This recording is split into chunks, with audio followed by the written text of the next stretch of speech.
So recently someone asked me, how do you process emotion? And that is such a great question. We're not taught this. When we feel uncomfortable emotions, we've been conditioned to escape. But what most of us know is that no matter how we try to buffer from them, resist them, control everything to solve for them, or maybe even act out with big reactions, the uncomfortable emotion is typically still there.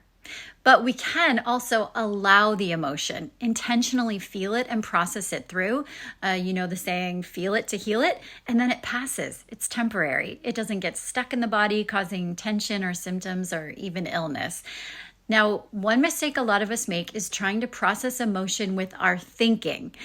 I used to be like that. I would be like, oh, I'm so evolved. I'm not running from this uncomfortable emotion. I'm really leaning into it and feeling it. But I was actually just thinking a lot about it. I was up in my head, ruminating and spinning. And it didn't work because thoughts are the language of the mind, but emotions are the language of the body. So until I started taking a bodily or somatic approach, I kept myself stuck in this overthinking and never really releasing. So here's how to process difficult emotion when it comes up. Step 1, notice and name it. Notice you're feeling something. Just become aware. Typically, you're going to be feeling something in your body. Name the emotion. Let's use the example of shame.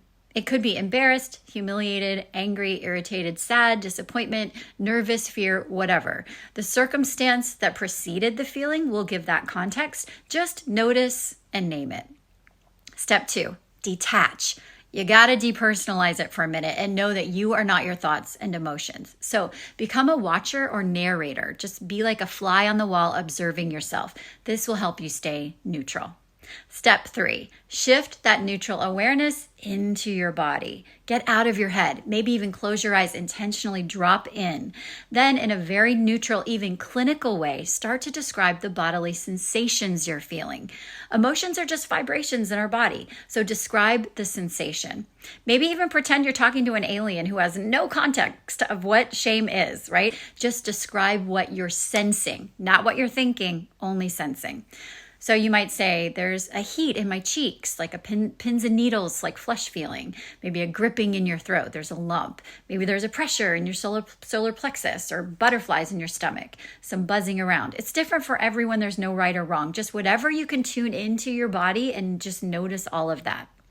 You can even notice characteristics like, is it soft or hard? Is it smooth or rough? Is there a color associated with the sensation? Go as far as you can.